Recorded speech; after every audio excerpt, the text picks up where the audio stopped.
Sir ఇప్పుడు చూసుకుంటే IT sector మెయిన్గా మనకి, ఎందుకంటే ఐటీ సెక్టార్ నుంచి ఎవరికైనా లాభాలు ఉన్నాయి ఇప్పుడు, అంటే ప్రభుత్వానికైనా ఇప్పుడు మనకైనా జాబ్ చేసే వాళ్ళకైనా ప్రతి ఒక్కరికి ఐటీ నుంచే ఎక్కువ రిసోర్స్ ఉంటుంది. సో ఇన్కమ్ జనరేట్ అయ్యి అక్కడ నుంచే. సో గత కొన్ని రోజులుగా చూసుకుంటే ఐటీ అనేది డౌన్ అయిపోతుంది రోజు రోజుకి. అంటే లైక్ జాబ్స్ తీసాడు, తర్వాత సరిగ్గా వాళ్ళని గైడ్ చేసుకోలేకపోవడం, సో లే ఆఫ్లు అని చెప్పి తీసేయడం. సో ఇవన్నీ జరుగుతూనే ఉన్నాయి, ఎన్ని చెప్పినా కూడా ఇవి జరుగుతూనే ఉన్నాయి. సో ఇంకా ఇది కంటిన్యూ జరుగుతుందా సార్, లేకపోతే ఆగే అవకాశం ఉన్నాం? సో ఇది మంచి ప్రశ్న యాక్చువల్లీ. ఎందుకంటే నేను ఉన్న ఎడ్యుకేషన్ ఫీల్డ్లో కూడా ఎక్కువ బీటెక్ స్టూడెంట్స్ టచ్ అవుతూ ఉంటారు. సో వాళ్ళందరికీ 90% ఆఫ్ బీటెక్ స్టూడెంట్స్ ఎక్కడికి వెళ్తారంటే ఐటీకి వెళ్తారు, ఎందుకంటే ప్లేస్మెంట్ అను లేకపోతే ట్రైనింగ్ తీసుకున్నాను. ఇప్పుడు జనాలకున్న భయం ఏంటంటే ఎందుకు ఇన్ని లే ఆఫ్స్ అవుతుంది.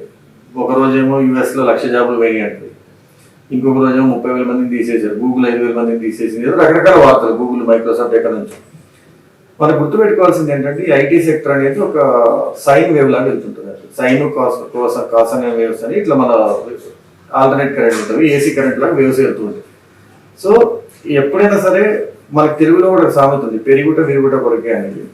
సో ఎప్పుడైనా టాప్కి రీచ్ అయ్యేది ఏదైనా మళ్ళీ తగ్గి మళ్ళీ పెరగాల్సింది, స్ట్రైట్కి ఎప్పుడు వెళ్ళదు. సో ఐటీలో కూడా ఏమవుతుందంటే ఒక సైకిల్ ఇలా తిరుగుతూ ఉంటుంది మామూలుగా. సో కొన్నిసార్లు ఏమవుతుందంటే టాప్కి వెళ్ళినప్పుడు ఐటీ బూమింగ్లో ఉంది, అన్నిటికంటే బెస్ట్ ఐటీ అనుకుంటారు. కానీ ఆ టాప్ పాయింట్లో ఎవరైనా ఐటీలో జాబ్లో జాయిన్ అయ్యారు అనుకోండి, పాపం నెక్స్ట్ ఆటోమేటిక్గా ప్రకృతి ప్రకారం అదేమో తగ్గాలి. సో వాళ్ళు ఏమనిపిస్తుంది, ఇదేంటి నేను ఐటీలో జాయిన్ అవ్వగా ఐటీ ఫీల్ తగ్గిపోతుంది అని ఫీల్ అవుతుంది. కానీ ఏదో ఒక చోటికి లీస్ట్ పాయింట్కి వెళ్ళాక మళ్ళీ నెక్స్ట్ జరగాల్సింది ఖచ్చితంగా మళ్ళీ పైకి రావాల్సింది. కానీ ఇప్పుడు ఇక్కడ ఉన్నాం మనం, దీన్ని మనం ఫిజిక్స్లో ఎబ్స్ అండ్ ట్రఫ్స్ అంటాం, అంటే పైకి వెళ్ళడం కిందకి రావడం. సో దీనిని ఎకానమీలో చూస్తే రెసెషన్ అంటాం. ప్రతి 5 ఏళ్లకో 6 ఏళ్లకో కనీసం 8 ఏళ్ళకి వస్తే రెసెషన్ అనేది వస్తుంది. రెసెషన్ అంటే మేము ఏమంటాం, ఎకనామిక్ కరెక్షన్ అంటాం. అన్ని ఈ 5-6 ఏళ్ల పాటు లీడర్స్ కానీ కంట్రీస్ కానీ చేసిన చిన్న చిన్న ఐడియాస్లో పొరపాట్లు కానీ తొందరపాటు చర్యలకు కానీ వాళ్ళు చేసిన అన్ని 5-6 ఏళ్ళకి కలిపి ఒక 2-3 ఏళ్ళు కరెక్షన్ జరుగుతుంది. ఇప్పుడు 100 రూపాయలు వాళ్ళు 1000 రూపాయలు ఉందనుకున్నారు, ఆ 1000 రూపాయలు ఉందని అందరూ నమ్మారు. ఒక 4 ఏళ్ళ తర్వాత నిజం బయటపడింది, ఆ 1000 రూపాయలు ఉన్నది 100 కాకుండా కనీసం 200 కన్నా రావాలి కదా. అది తగ్గినట్టు కదా, యాక్చువల్గా 100-200 అయినట్టు. కానీ మన మనసులో ఏమనుకున్నాం, అప్పుడు దాన్ని 1000 అనుకున్నాం. ఇప్పుడు ఒక్కోసారి హైదరాబాద్లో రియల్ ఎస్టేట్ సెక్టర్ సడన్గా ఆగిపోయిందంట. ఎందుకు ఆగింది అంటే 10 ఏళ్ళ తర్వాత రావాల్సిన రేటు మీరు ఇప్పుడే పెట్టేశారు అనుకోండి, 2 ఏళ్ల తర్వాత ఏమన్నా ఇంకా రేటు పెరగదు, ఎందుకంటే 10 ఏళ్ళ తర్వాత రావాల్సిన రేటు ఇప్పుడే ఇచ్చేసారు. ఒక 5 ఏళ్ళు అదే రేట్ నడుస్తుంది. ఏది తగ్గిపోలేదు. మనం ముందే దాని రేట్ అనుకున్నాము, కానీ మనం అనుకున్నది పొరపాటు అని తెలిసి ఎకనామిక్ కరెక్షన్ జరిగింది.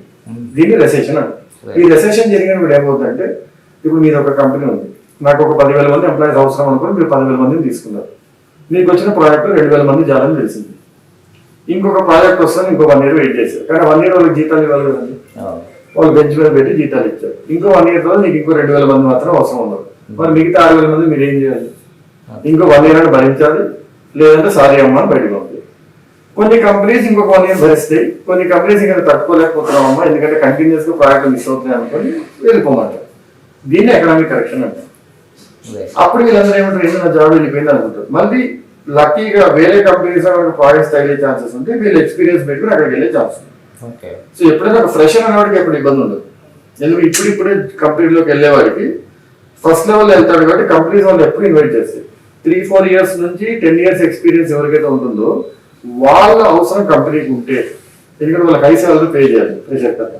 వాళ్ళ అవసరం లేదనుకోండి కంపెనీకి, 1 సంవత్సరం తర్వాత సారీ అండి మీ యొక్క 4-5 ఏళ్ళు మధ్య పనిచేసేందుకు థ్యాంక్ యూ, మీకు ఇప్పుడు జాబ్ తీసేస్తున్నాము అని సెవరెన్స్ ప్యాకేజ్ ఇచ్చి బయటకు పంపిస్తారు. సెవరెన్స్ ప్యాకేజ్ అంటే మీరు 2 రోజులు పనిచేసినందుకు మీకు 3 నెలల జీతం అడ్వాన్స్ ఇవ్వడము, 6 months జీతం ఇవ్వడము అట్లా ఇచ్చి ఈ జీతం మీరు పెట్టుకొని ఇది అయ్యేలోపు వేరే జాబ్ చూసుకోండి అని పంపిస్తారు. కాబట్టి లే ఆఫ్స్ గురించి ఎప్పుడు భయపడాల్సిన అవసరం లేదు. ప్రతి 6 ఏళ్ళకి ఒకసారి 2-3 లక్షల జాబులు కూడా కామన్ అని మనం నమ్మేసాం అనుకోండి, దాని గురించి టెన్షన్ పడాల్సిన అవసరం లేదు, అట్లీస్ట్ రెడీగా ఉండొచ్చు.